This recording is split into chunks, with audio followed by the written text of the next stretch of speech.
Hey, what's up, guys? I have a Cummins ISB 2150, and the fault code we have is 1667, which is for after treatment exhaust gas temperature 1, data erratic, intermittent, or incorrect.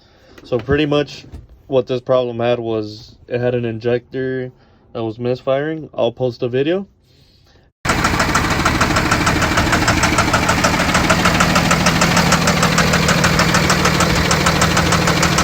And it caused the exhaust gas temperature 1 to throw a check engine light.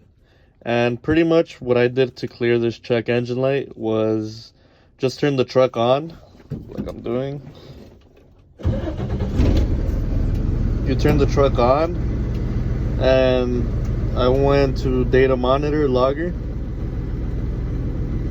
Let this open up.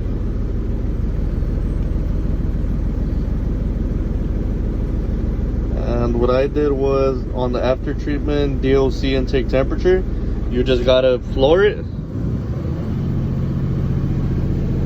until the temperatures start going up. As soon as the temperatures start reading, your check engine light will go away. Yeah, the cause of this fault code was because the injector was misfiring, so it was throwing off the exhaust gas temperatures.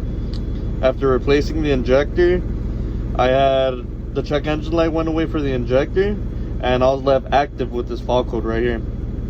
And I ran it to like 1800 RPM for the DOC to start warming up, and as soon as it started warming up, it went inactive on its own.